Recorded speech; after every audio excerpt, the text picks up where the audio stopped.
All right, so we're going to call to order the May 20th, 2021 Board of Zoning Appeals meeting.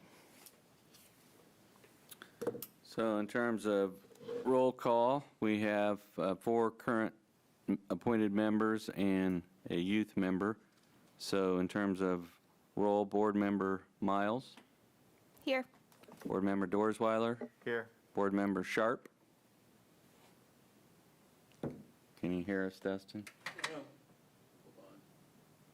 I forgot to unmute the room, so he's not hearing you. So say it again. Board Member Sharp. You present? Present, yeah, I'm here. Okay. And Board Member Olson. Present. So youth member Kraft had indicated he was going to attend, and you don't see him on Zoom, do you, Dustin? Nope. I Okay. do not. So youth on board member Benjamin Kraft is not present, but 4 is a quorum, so we can conduct our business today. Guess I would look to Allison. Can you confirm that our packet was posted and we provided notice of today's meeting? Yes, I can confirm packet was posted and required notice of the meeting was provided. So we do have the ability to move forward and consider today's agenda. Okay, so we're going to move to approval of the minutes for April 29th, 2021. I move to approve the minutes as read. I'll second that motion. Okay, so been approved and seconded. All in favor say aye. Aye. Aye. Mr. Sharp in the affirmative there, Justin? Yes, sorry guys, I was trying to figure out my unmute, I got it, we're good. Okay. So that passes 4-0, and Mr. Sharp is unmuted. And that would bring us to the new business portion of our meeting. We have 3 public hearing items today. Okay, so we'll first hear application V21-4.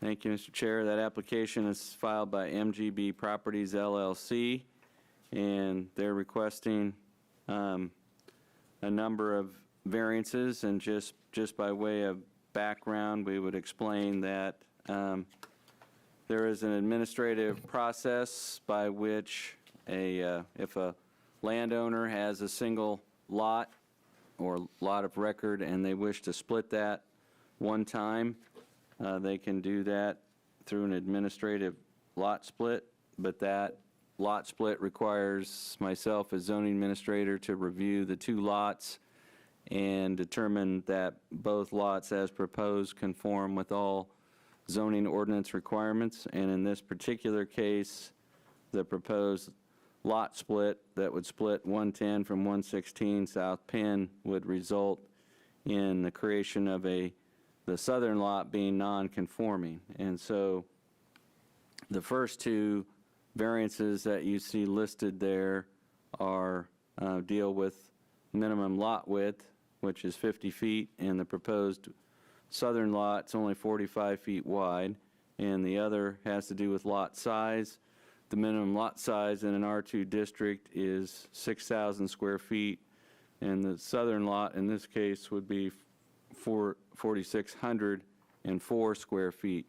And so because myself as zoning administrator could not approve that lot split administratively because the south lot doesn't conform into those areas, this has been brought to you to consider authorizing the lot split to create a lot that's 45 feet wide and 4,600 square feet. The other 3 items on there were items that we identified that were non-conforming. In our experience, lenders can sometimes be hesitant to loan on a property that's non-conforming because non-conforming generally means that you can't build it back exactly the way it is if it's more than 50% damaged by fire or flood or other natural disasters. So the other 4 variances dealing with lot coverage and dealing with front setback are being done to allow the properties to be rebuilt in their current location if they're more than 50% damaged. So This request is coming before you in order to allow a lot that's 10,624 square feet to be split into 2 zoning lots. And the property that we're talking about is lots 1 and 2, less than north 95 feet thereof in Block 7 of Oakdale Edition. And so the Oakdale Edition dates back to 1878, and the platted lots 1 and 2, were platted 50 feet wide and 201 feet deep, but the lots were oriented off of Iron Avenue, and there is a dwelling addressed as 722 East Iron, and so that was the first split of lots 1 and 2. And then this would be a proposed split of the remaining lots less that north 195 feet. And so there's, for whatever reason, historically, there's a single zoning lot and 2 separate dwellings occupy it. The dwelling at 116 South Penn is a 2-story home and has a footprint of 1,440 square feet. And the one to the north has a 1,640 square foot footprint and a very large garage behind. So we're looking at the 2 properties here side by side that currently occupy a single zoning lot. So the current owner applicant purchased this property from Randy and Kimberly Radke in July 2017. As far as our records go back, the Radkes has owned both dwellings on a single zoning lot, and we don't have any records that we could find of them ever being 2 separate lots. And so the request for the lot width and lot size variances would allow this 106-foot by 100-foot lot to be split and the lot sold separately as you see configured. As I noted, the other requested variances would allow the existing dwellings and garages to be rebuilt in their present location and configuration if they were more than 50% damaged. So staff was contacted, and there was an indication that the current owner was in the process of preparing this property for sale, and they wished to divide the zoning lot so the dwellings could be sold off separately to separate buyers. And so a plot plan depicting how that would be done was submitted to staff. We looked at it, identified what we saw were the nonconformities, and so this variance application was submitted requesting approval of variances needed to allow the property to be split. And so as we've summarized, we have a minimum lot size in R2 of 6,000 square feet, and one of the lots here is 4,600 square feet, and then a minimum lot width of 50 feet, and one of the proposed lots is only 45 feet. And so the minimum lot size and lot width variances would need to be approved to allow this property to be split as proposed. The other thing we noted is that they're relatively small lots, and the garages together with the house have lot coverage being over the 35% maximum in the R2 district, so we've made note of that.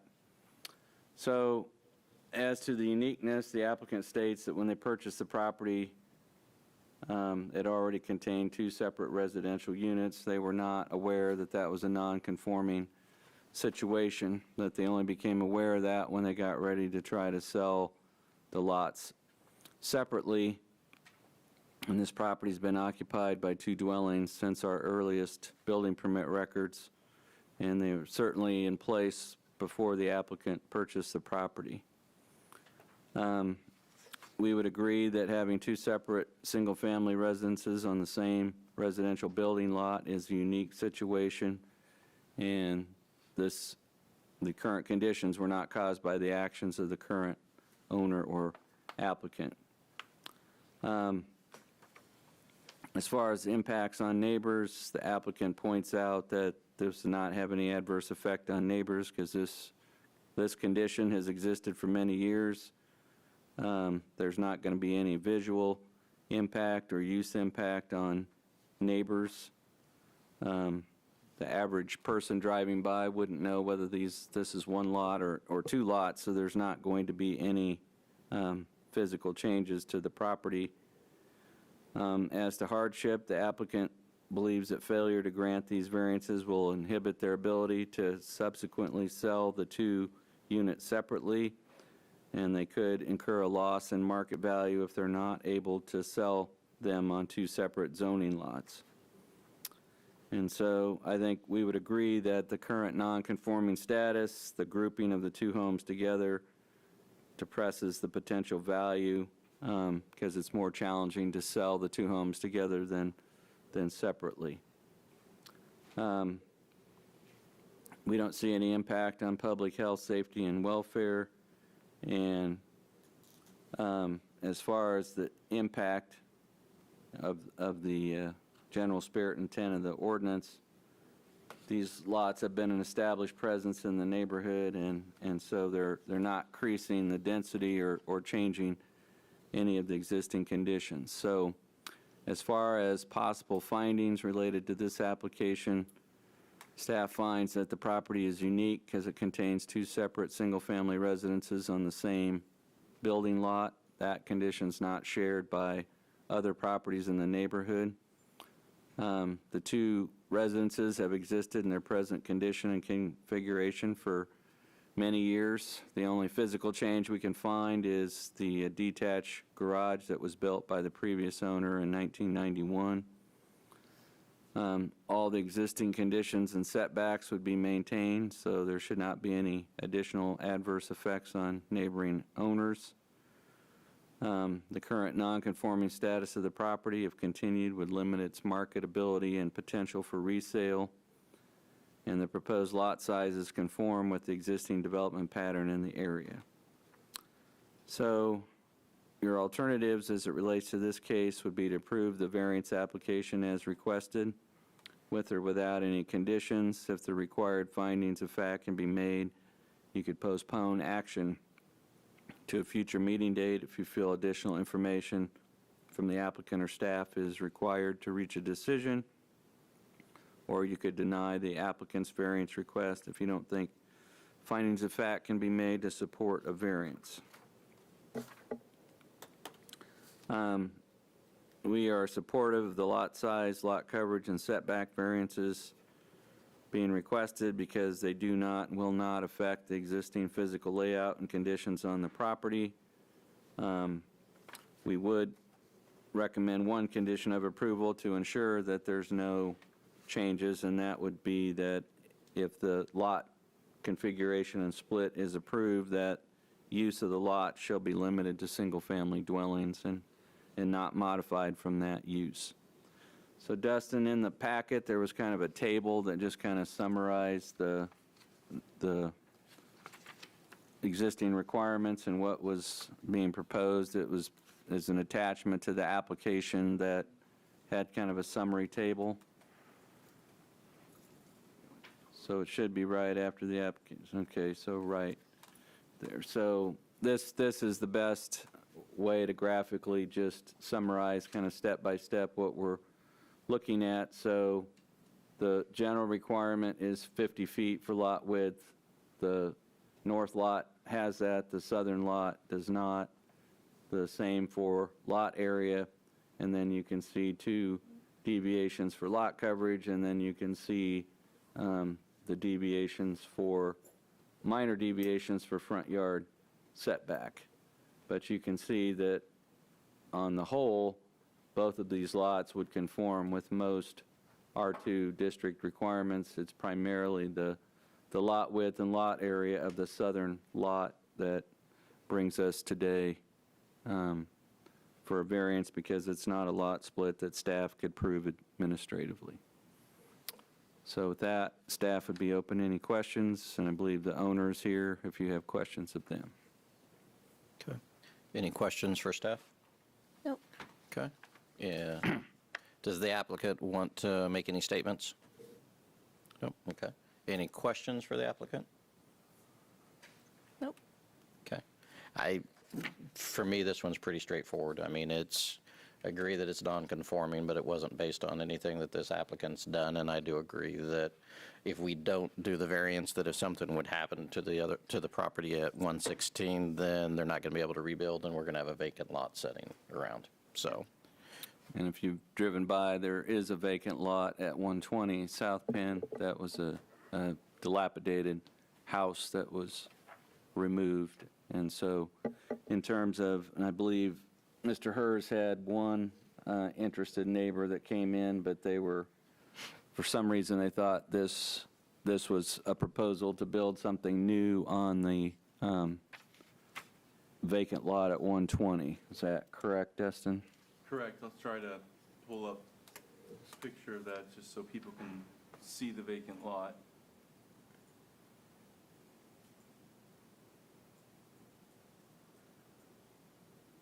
.120 is, I think I believe it's that one right there. this structure that is shown in the aerial photograph has since been demolished, and so this is a vacant lot. And so one of the neighbors was concerned that all of this activity that was shown on the plan, these two structures, was all happening on this single lot, and he didn't see how that would fit. And we explained that it wouldn't fit and that it's a different property that we're looking at, and then he was fine.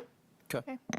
So we'll take this to comments by interested citizens. Is there anybody else online or anybody in the audience? You have any? I don't see anybody online, so All right. if there's nobody from the audience. Okay, we're going to close public comment then and take this back to discussion. Thoughts? I don't have any comments, Okay. but I'll make a motion. Okay, I think we're ready for a motion. I move that the board approves the variance application with the condition that the lots be limited to single-family dwellings. Okay. I'll second that. Okay, so it's been motioned and seconded. All in favor say aye. Aye. Aye. Aye. Okay, so it has been moved, so application V21-4 has been approved. So we'll get you a letter on that and copy in the title company so they know. Wonderful, thank you. Okay, so that brings us to application V21-5. Mr. Chairman, I need to recuse myself on this application due to a financial interest. And that does not affect our quorum or ability to operate. So we can still operate with 3 members if we started the meeting with 4. So. Okay. And Mr. Hers is going to try to multitask this one.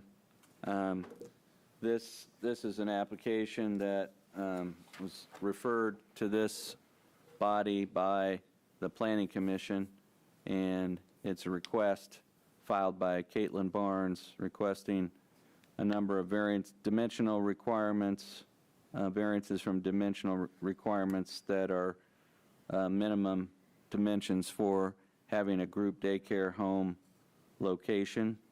And the first 2 dealing with lot width and lot size are similar to the property that we just looked at, and the other 2 are similar to the application we just looked at, are existing conditions that are non-conforming that might jeopardize the ability to rebuild.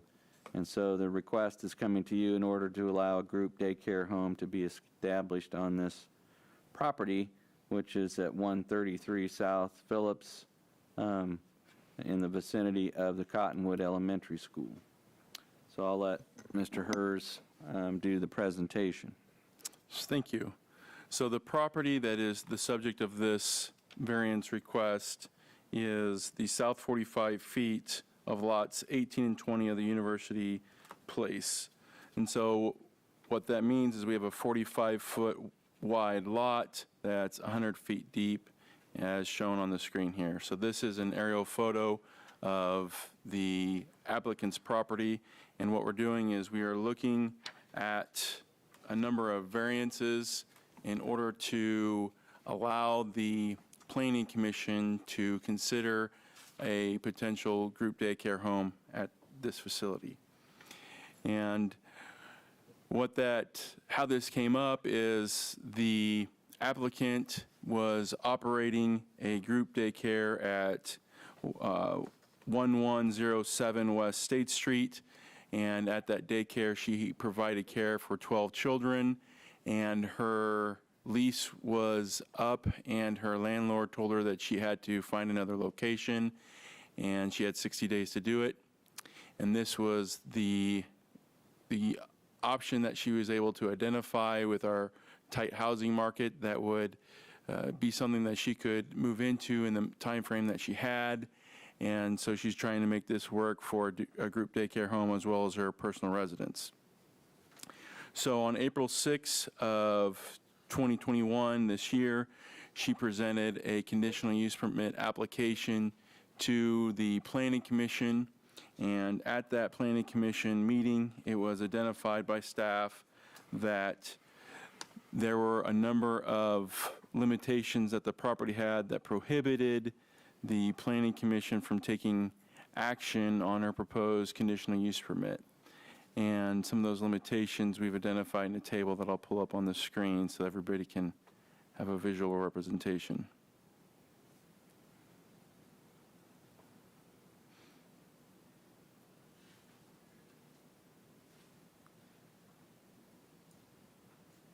All right. So similar to the last agenda item, because we have so many variances that are tied to these particular items, we made some tables that show the comparison between the requirements that are required by the zoning district and the existing or proposed conditions with the variances that are being proposed. So in this case, we have a lot that has 45 feet of width, which is substandard to the 50-foot width requirement. We do meet the 100-foot depth requirement. And the biggest reason we're here is because the zoning code specifically requires that group daycare homes be at least 6,000 square feet, and the property has a total square footage of 4,500, so we're 1,500 square feet short. And so that's the genesis of the variance request, because everything else is what we would call pre-existing non-conforming, meaning it could remain in perpetuity, but if there ever were an event where the existing structures were damaged either by fire or some other catastrophe, 50% or more, they could not be rebuilt. And so while we're coming before you, the applicant decided to have her existing conditions made conforming through a variance process. And so in addition to the width and minimum lot area variances, she's also asking for a variance to the maximum lot coverage and the front yard setback. And as we get into it a little bit more, if the Planning Commission were to approve a conditional use permit for her group daycare home, she would also like relief from the strict application of the off-street parking, which we'll get into later on in the report.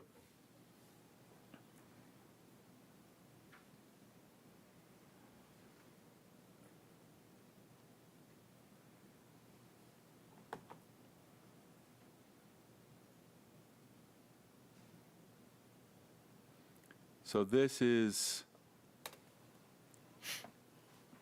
I'll try to turn this. This is a survey of the property. This is South Phillip Street. So you can see the front yard area, and that's a little bit substandard. And then what this survey doesn't show, but if you go to aerial photo, you'll see is there is a two-car garage that was constructed in 1940 towards the rear of the property.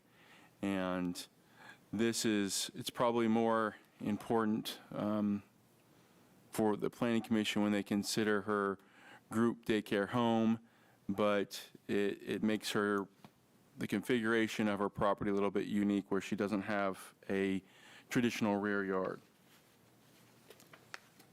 So in looking at the uniqueness of the property, the property is a little bit unique and that the neighborhood is an older neighborhood that was platted in the late 1800s, and this particular building was built in 1910, and all of the surrounding buildings were also built in the early 1900s. And so what we have is a development pattern that, while it's unique to Salina as a whole, it's not unique to the neighborhood, because you can see we have a lot of other smaller lots based on the era in which the buildings and the development took place. In looking at the adverse effects on the neighbors, the property has largely gone unchanged since it was developed in 1910. The only change that has occurred since then was the demolition of a previous garage and the erection of the new garage in 1940. And the applicant is looking to keep the existing conditions the same as they have historically been. The only change would be a proposed fenced-in area around the front and sides of the property. There is an existing 4-foot chain link fence along the south property line that the applicant plans to join onto to go around the rest of the front yard area.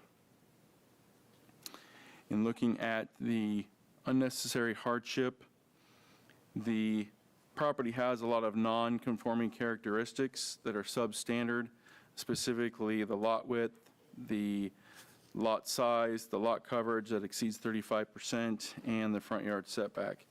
And all of these conditions are what we would call pre-existing non-conforming, or conditions that were already prevalent with the site or existing on the site when the applicant bought the property.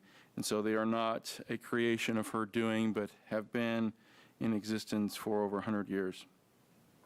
And the only way that the applicant could meet the strict application of the ordinances and all of the setback and lot coverage and lot size requirements would be to acquire one or more of the adjacent properties, demolish the structures, and rebuild a new property or a new dwelling on the property, which staff would view as a financial hardship, and also would take or remove an existing dwelling when the city of Salina is currently going through a housing crisis where we have a shortage of housing, which would be not only a hardship on the applicant, but a hardship on the community. In looking at the effect on public health and safety, staff would agree with the applicant that any effects from the requested variances will be localized and will not impact the general public, and that approval of the requested variances will not increase the risk of fire spread, negatively impact drainage, or obstruct visibility or at the street intersections.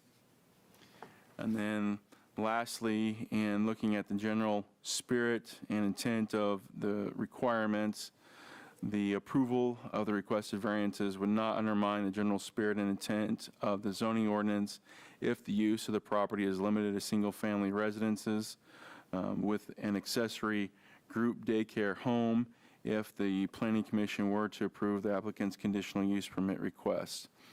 All of the other zoning requirements are complied with. The requested variances would simply ratify the existing conditions of the site and would not result in overcrowding or undermine the intent of the zoning regulations. So that deals with all of the, what we call the bulk regulations, those variances that are tied to the property specifically. As I mentioned earlier on, there was also a request by the applicant that should all of these variances be approved, which would allow her to go before the Planning Commission for them to consider a conditional use permit for a group daycare home, she would also request a variance for the off-street parking requirements. So we'll walk through those real quick. And what the off-street parking regulations require is 2 off-street parking spaces for each dwelling unit within the city of Salina. So as it stands today, the existing property is conforming in that she has a 2-car garage that has a capacity for 2 off-street parking spaces. That garage is accessed from an alley on the south side of her house and has a 13-foot deep drive that's 26 feet wide. So she does have sufficient off-street parking for the property as long as it's used as a single-family dwelling. The issue that she's running into is if the Planning Commission were to approve a conditional use permit, she's also required to have one off-street parking space for her assistant care provider. Group daycare homes are required to not only have the resident of the house watch over the kids, but also requires a second assistant to help and assist with the care of the children. And so the code requires a third off-street parking space. And this is where it becomes a little more complicated. What she would prefer, what she has in mind, is having the two-car garage be used by her and her assistant. She is the only resident of the property, and she only has one personal vehicle, and therefore she only needs one off-street parking space, and so she would have a parking space available for her assistant. And the reason she would like to have the assistant park in the garage in lieu of the driveway is she would like to keep the driveway open for parents to swing in perpendicular to the garage, because it's only 13 feet deep between the garage and the alley, and drop kids off, and they can go in and out of the structure through a back door. So the plan is, in order to safely allow children to get in and out of the daycare, is to drop them off by the back door, which is relatively close to the loading and loading spot that she is proposing, and allowing children to go in and out that way. Now, the reason this is problematic is because it requires one of the two off-street parking spaces that is required by the zoning regulations to be allocated to the care assistant. And so that is something that the board would also need to approve. And so with that, we do have a couple of alternatives here, 3 of them. The board may approve the requested variances with or without any conditions if the required findings of fact can be made. The board may postpone action on the application if the board finds that additional information is required to reach a decision on the application. Number 3, the board may deny the applicant's variance request if the required findings of fact cannot be made. And the purposes of the requested variances are to ratify the existing conditions and allow the Planning Commission to consider the applicant's proposed conditional use permit application.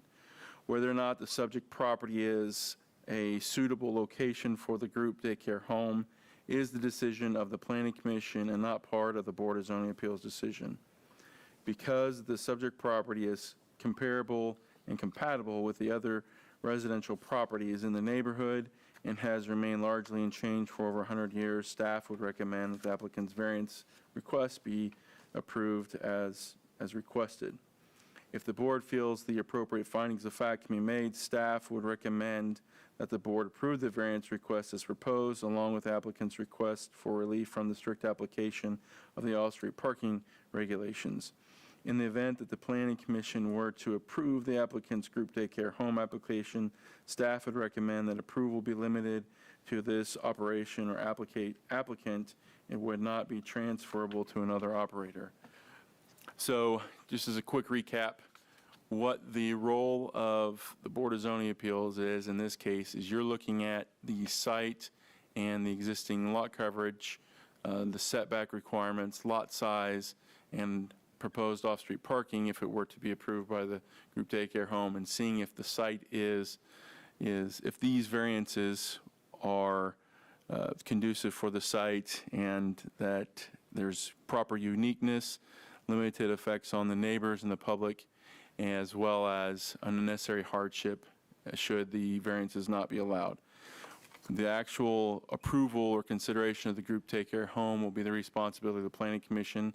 And so even though this decision does impact the applicant's ability to finish or apply for, or for the Planning Commission rather to consider the group daycare home, that is a decision that's independent of your review today. And so if you were to approve the parking variance subject to the Planning Commission's approval of the conditional use permit, that recommendation of that special condition would be a recommendation to the Planning Commission, and it would be essentially their condition of approval if they were to approve the conditional use permit. So now that I've made that really confusing, are there any questions? It's a two-step process, and so they're tied together and they're correlated, but you're not making a decision on the actual group daycare home. Okay. Questions for staff? One way to look at it, similar to the previous case, in the previous case, I, as zoning administrator, couldn't administratively approve the lot split because one of the lots didn't conform to the dimensional requirements, and the Planning Commission was in the same role that they could not approve a conditional use permit for group daycare home because there were two dimensional requirements that were not met. Should the Board of Zoning Appeals grant relief from those dimensional requirements, then the Planning Commission could take that up.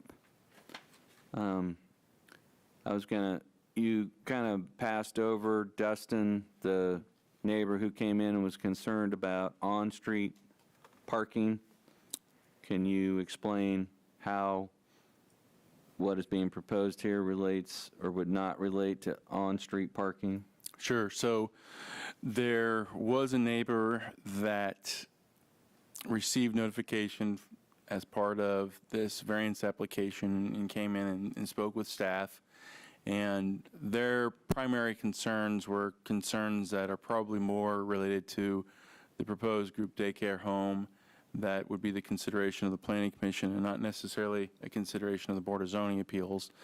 But there is some overlap in that the individual was concerned about off-street parking and the limited amount that this property has, and that if a group daycare home was approved or were to be approved on this site, that it would cause additional congestion or on-street parking in the neighborhood.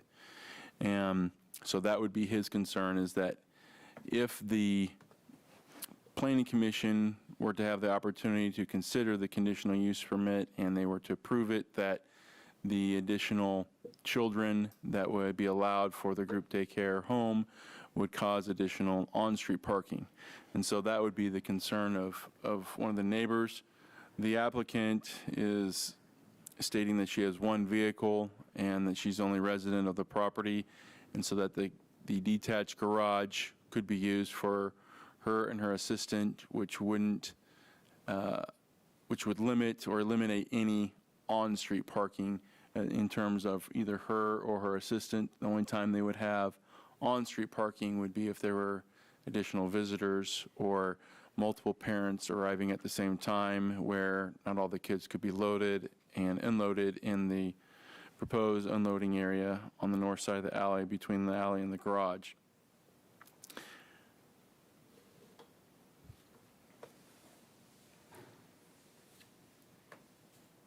Were there any other things that we needed to discuss, Dean, that you noticed? No, I think I was just trying to point out the distinction between picking up and dropping off and actual parking. Yeah.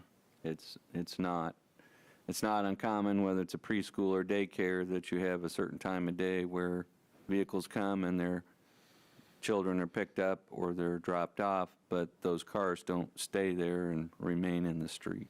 Yeah, and I guess we would also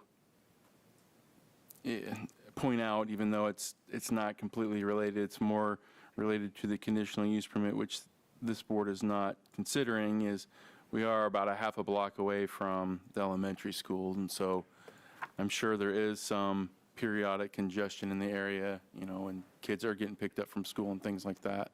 But that's an independent situation from the applicant situation. Okay, thank you. Questions for staff? I was curious, at this facility, how many kids are allowed to be there? What's the occupancy of this center? Right. So currently, with what we call a licensed daycare, allows for up to 10 children to be allowed on the site, or to be cared for at the site, rather. And a group daycare home classification allows for 2 additional children, so a total of 12. And so the difference is you have 2 additional children, and you also have an additional care provider.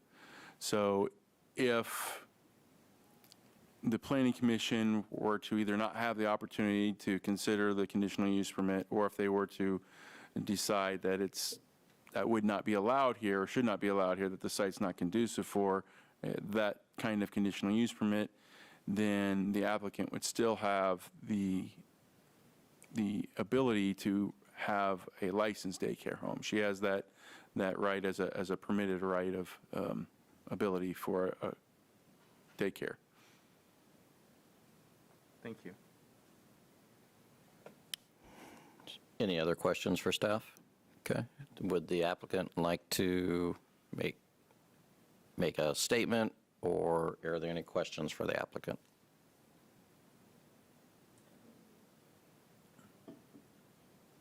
I can make a statement, or Okay, if you can come up to the podium, and then please state name and address. Caitlin Barnes, 133 South Phillips Avenue. I can make a statement, or Leanne is the Child Care County Surveyor, and she's also here just in support of the application. So, I'm requesting this. It's only 2 additional children. I'm not asking for 10 additional children in my house. Because I'm the only person living there, I feel like I can manage a house as well as a group daycare home. We still have plenty of space. We have more space than we actually had in our previous building inside for children. We've been operating since April 1st out of this building with limited children because we don't have the conditional use permit yet, and we've had no issues with parking in the garage or people picking up, dropping off. Like Dustin said, the only time that we usually have someone park out on the street is if somebody is visiting, if we have like somebody from ICD visiting a child or somebody like that. And other than that, there's really been no congestion. I've had no complaints from the neighbors. The only neighbors, I've talked to 3 of them. All of them seem to be in support. I've gotten no comments other than congratulations and good luck. And you were running a group daycare prior to this. The Yes. situation is that your lease was up and you had to move out.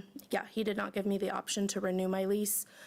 So I had 60 days to find a place, get it set up for daycare, and move everything. Gotcha. Okay. Any other questions for the applicant? Okay. Thank you.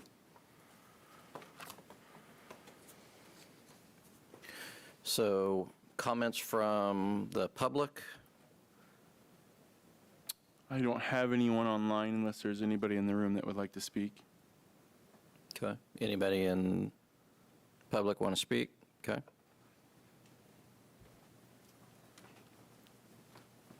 Hi. Hi. Leanne Montoy, Child Care Licensing Coordinator, Saline County Health Department. I've been to the facility twice, and there was no parking on the street at all by staff or anyone except me when I arrived. I'd just like to encourage you to think about, neighborhoods is where children belong, and that's where care should be provided, not big commercial areas or industrial areas. I mean, children belong in our neighborhoods. And it is only 2 additional children. Dustin was correct. She could apply for a license if this isn't granted, but that will place 4 employees out of a job. And she would be licensed for 12 children, but she also offers some care on the weekend, so it would affect more than 2 families. It could affect several families that would then be without childcare, which is kind of like our housing market, very hard to find in our community. And, unfortunately, when she was put in this rush, and myself and building services and the fire department, we all went out and did a consultation, and, she had to buy the house quickly, and it kind of was after the fact that these, problems kind of came to light, and so she'd already purchased the property. And I just think I just think for the benefit of the children and keeping her staff employed and for the community that, I hope you'll strongly consider her application. Okay. Thank you.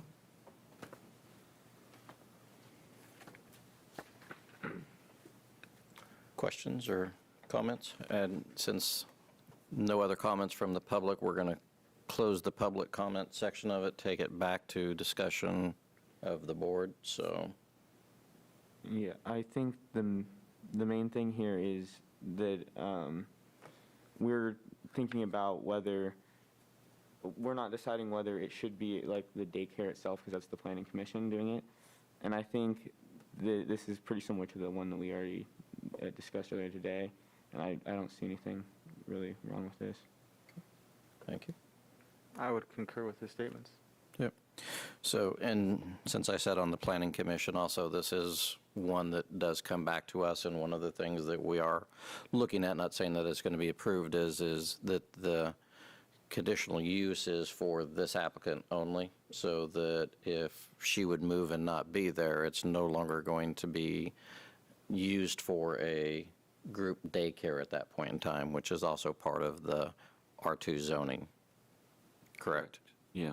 So kind of like where we talked about on the first one, where we were limiting it to the R1 because of the lot size, this would be a situation where it would be zoned R2 strictly for this applicant, and then it would revert back if this applicant was no longer at that property. So on my end of it, I think that, allowing these variances definitely help, and again, because of childcare in the city and everything else, and in this neighborhood, it's close to the schools, they're able to do that. And having one person watch 10 compared to two people watching 12, I think is definitely a better volume number. So, do we have a motion for this application? I move that the board approve the requested variances as proposed, along with the applicant's request for relief from the strict application of the off-street parking regulations. I would also include in that motion that this be limited to this operator/applicant and would not be transferable to another operator. Okay. Do we have a second? I'll second that motion. All right, so it's been moved and seconded. All in favor say aye. Aye. Aye. Okay, That so, passes 3-0 with Board Member Miles recusing herself. yep. All right, thank you. Thank you.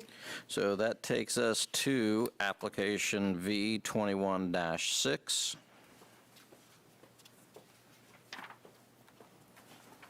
So V21-6 is an application that's been filed by Kansas Wesleyan University. And again, it's one of those cases when you're dealing with lots that are have restrictions on their dimensions. In this case, a 40-foot lot, then there's usually multiple variances that come into play. So in this particular case, this is a property that's located at the southwest corner of Highland and Claflin, and it's a platted lot that has dimensions of 40 by 100 feet. And so there are minimum lot width, minimum lot area, front yard setback variances that are being requested in order to allow construction of 3 22-foot by 24-foot two-story housing units on the property. And again, we're talking about the property that's the east 100 feet of a lot 75 on Highland Avenue, and the street address is 1600 Highland. And as Mr. Hers is showing you the location on the aerial photo, you're seeing a large two-story home that was there that is now no longer there. So the lot in question is vacant as a result of that house being removed. So I'll turn this over to Mr.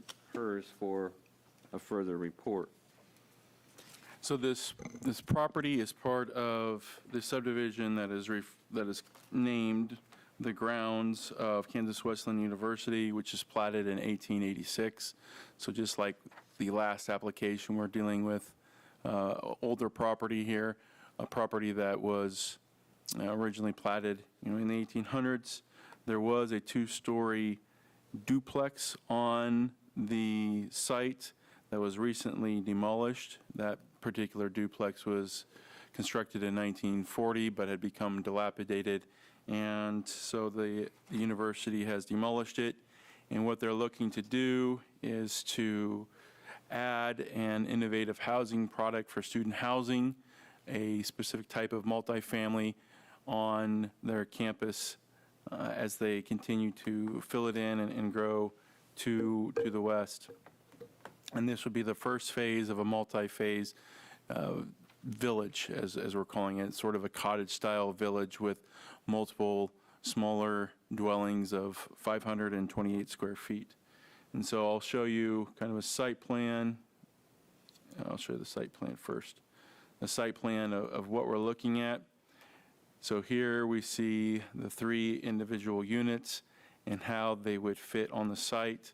And because the site is a smaller site of only 40 or 4,000 square feet, the 3 units require a number of setbacks. And specifically, we've charted them out again so that you could see what those setbacks are.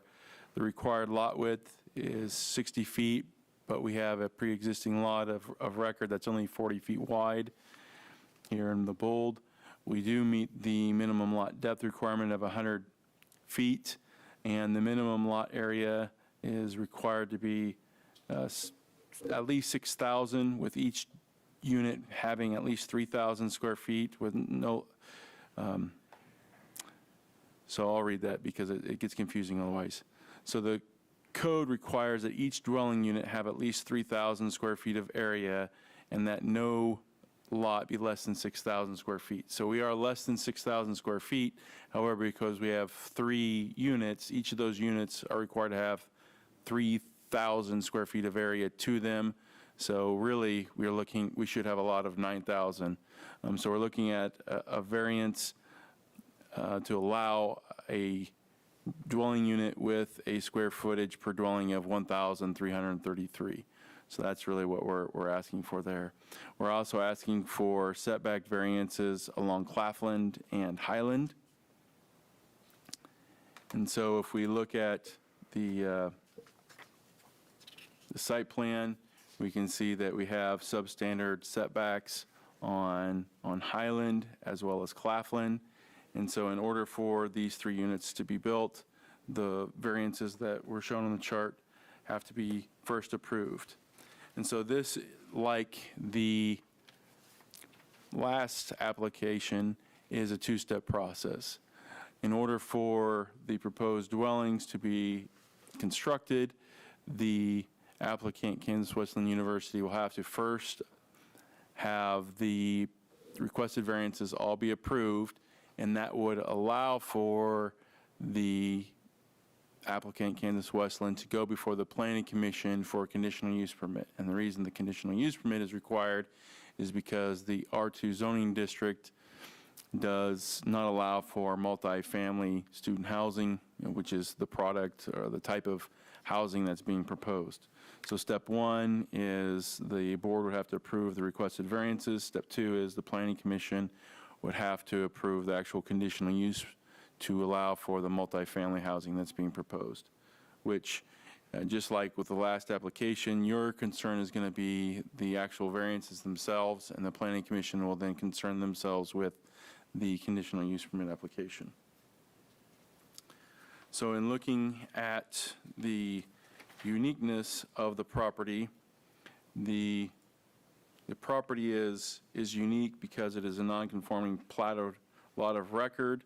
It's located in a corner with 2 front yards.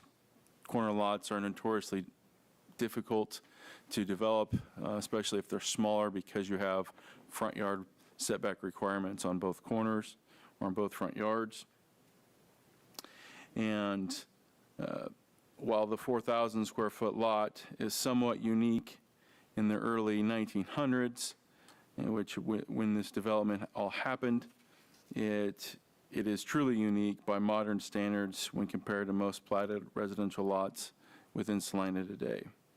And so looking at the adverse effects on the neighbors, Kansas Westland owns everything around them, so there are no other neighbors. So any negative impacts would be self-inflicted or would be imposed upon themselves. And looking at necessary hardship, not granting the requested variances, particularly the minimum lot area requirement per dwelling unit, which is 3,000 square feet per unit, will cause an unnecessary hardship on the applicant because the only way the applicant could meet these requirements would be to demolish additional structures and redevelop the property in accordance to the R2 district standards. This would place unnecessary financial hardship on the applicant and remove existing dwelling units from the community when housing is in such high demand. And that is also true not only for the community but for Kansas Westland, as their enrollment has been growing, and so they're in need of student housing. In looking at the adverse effects on the health, safety, and welfare of the community, the approval of the requested variances will not adversely affect the health, safety, and welfare of the community because the proposed development will not increase the risk of fire spread, negatively impact site runoff or drainage patterns, or obstruct the visibility of the traveling public. Any effects will be localized to the KWU campus and will not impact the health, safety, and general welfare. And looking at the general spirit of intent, the approval of the requested variances would not undermine the general spirit and intent of the zoning ordinance because the proposed student housing units are compatible infill development that would put a vacant lot back into productive use. Housing is currently a critical need in the Salina community, and the student housing is an important part of that need.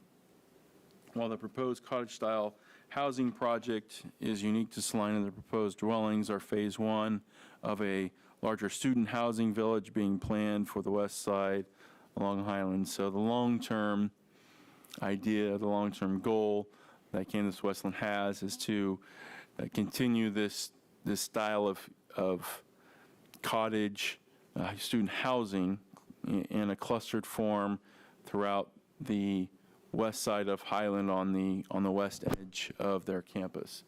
And so that the idea is that this would be a student housing project that would be successful, that they could replicate to add student housing. Alternatives, the board may approve the requested variances with or without any conditions if the required findings of fact can be made. The board may postpone action on the application if the board finds the additional information is required to reach a decision on the application. Number three, the board may deny the applicant's variance requests if the required findings of fact cannot be made. The purposes of the requested variances are to allow the Planning Commission to consider the applicant's conditional use permit application for multifamily student housing on an R2 zone property. Again, whether or not the subject property is a suitable location for multifamily student housing is a decision for the Planning Commission and not part of the Board of Zoning Appeals decision. The focus of the board should be on the physical constraints of the lot itself and the proposed variances, and if they are warranted for the site.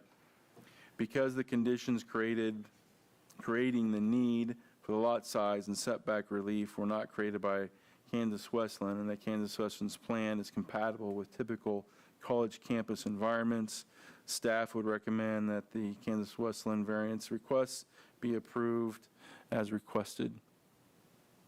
And with that, staff will have to take any questions.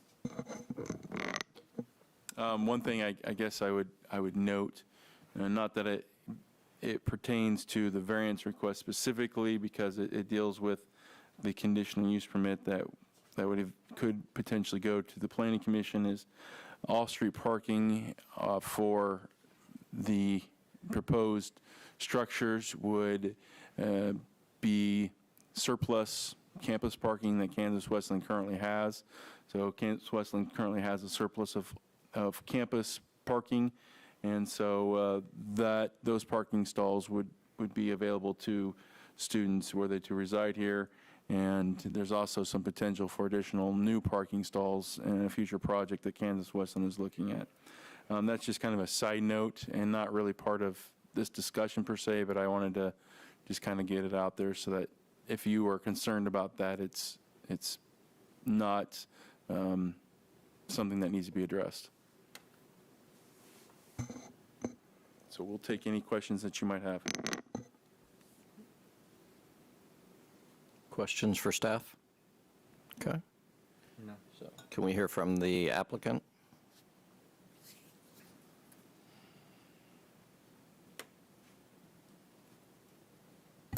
Hi, I'm Rhonda Beatty. I'm the CFO at Kansas Wesleyan, 2218 Pheasant Lane.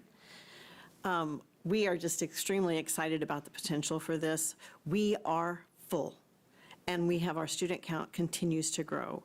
So we're trying to find some alternatives to the traditional dorm, to one, give some excitement to our student life, and to give a new look, a fresh look to our campus. So that's why this is really important to us, and we're very excited to bring something new to the city. Okay, thank you. I do have a quick question. So while you're there, since we did bring it up from staff, so the surplus parking, can you bring up that aerial photo again?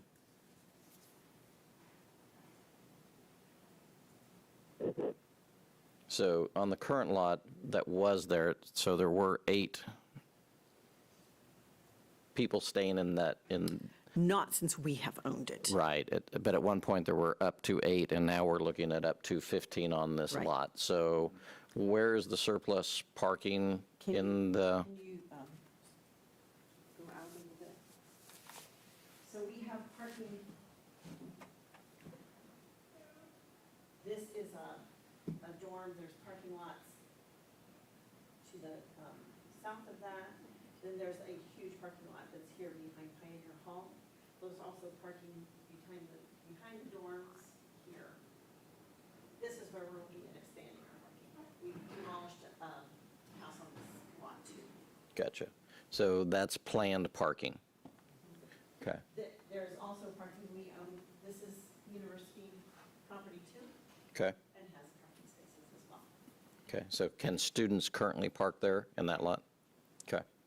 And then with that, so, and I know like at, say, like at Kansas State University, you have to have a parking, We do not have any parking permit requirements. We have parking permits, that's just so that if something happens to a vehicle, we can identify it. We do not charge our students for parking, all our parking is free. okay. But they do have something that says they're Kansas Wesleyan parking, so if they're in those areas, okay. Yep. Okay. Any other questions? Okay. All right, no other questions for the applicant, then we're going to take this to public comment. So is there anybody? We have a number of people on Zoom. I think all of them are with Kansas Wesleyan, so I'm not sure if any of them want to add to what Rhonda shared with us, but it doesn't look like it. Micro mansions. We do have a couple of individuals with micro mansions, which is the building product that's being proposed that we showed you. Oh, gotcha, okay. Anybody have any questions, board, for even the product? Okay, all right, so we're going to close public comment, and we're going to take it to discussion of the board. Thoughts? I think it seems like a good use of the space for student housing. Okay. I'd say it's much more spacious than like a typical dorm. I think it's good. Okay. Basically, I don't think there's any problem with like overcrowding, basically. Okay.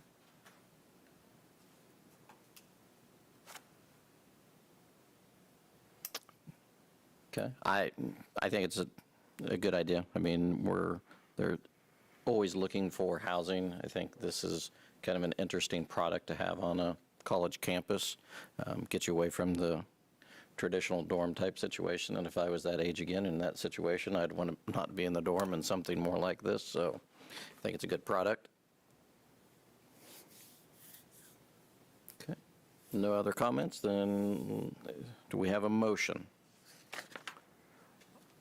I'll make the motion to approve the requested variances. Okay. I'll second that. Okay, so it's been motioned and seconded, so all in favor, say aye. Aye. Aye. Aye. So application V21-6 has been approved. So just, it can be confusing, like Mr. Hers said, it's a two-step process. So on item 3.2 and item 3.3, based on the action that this board has taken, you have made the group daycare home and these student housing units eligible for consideration by the Planning Commission at their next meeting, which will be June 1st. So we will be able to report to the Planning Commission that you have reviewed this and found that the dimensions of the lots in question are workable for the proposed uses. Okay. And so I'm not sure where we are as far as the deadline goes, but for filing cases, but we know that Madison will not be able to participate through the summer months, and so essentially we've communicated to the city commissioner and city clerk as best we can of our need for additional members. So until we get at least a quorum that we can attend, then we're probably just not going to schedule any meetings, and rather than postponing or pushing applicants along, we'll just tell them that at this time, we can't consider any variance applications until we have a quorum of at least 4 participating members on the board. So at this point, we don't anticipate having a meeting in June, and we'll keep communicating with the city commission and city clerk to see if we can recruit and retain some board members. And I do have a question on that. So is there anybody within the city that's kind of designated to try to help fill these positions, that's out looking to try to bring people in to kind of help fill this board or any other boards? In theory, it's the 5 city commissioners who are supposed to be out trying to recruit members to serve on local boards and commissions. And so that's why we have communicated to them, and we will make that communication again. But you will see periodically they'll be in the newspaper or different other advertising places. It just says these are our current board, city commission, our city commission appointed boards and commissions, and that we're seeking volunteers to serve. And it's not just these boards. We have an animal control advisory board. We have other boards, Parks and Recreation Advisory Board. So there's a lot of spots for which volunteers are sought, and so we're just going to put the word out again. But it's really the 5 city commissioners who are supposed to be seeking out persons to serve. Okay. It just seems like that you've got a lot of openings and a lot of boards and commissions that are trying to be filled, and you have 5 commissioners that are trying to hopefully fill those. It almost seems like if there's that many, that there should maybe be somebody that's dedicated to looking at those positions and trying to find people or find applications to do that. Well, you saw that when the city commission had an opening, there were like 11 people who put their names in for consideration. So if we can get some of those people to put their names in for consideration for other boards and commissions, then maybe we can get somewhere. But as of now, I don't anticipate we'll be having a meeting in June, and we'll wish Board Member Miles the best. Thanks. Yes, congratulations. All right, so that brings us to public forum. Any comments from public? Does not appear anyone is interested in speaking at the moment. So that would bring us up to a motion for adjournment. I move we adjourn our meeting. Second. So been moved and seconded. All in favor say aye. Aye. Aye. Aye. All right, thank you, everybody.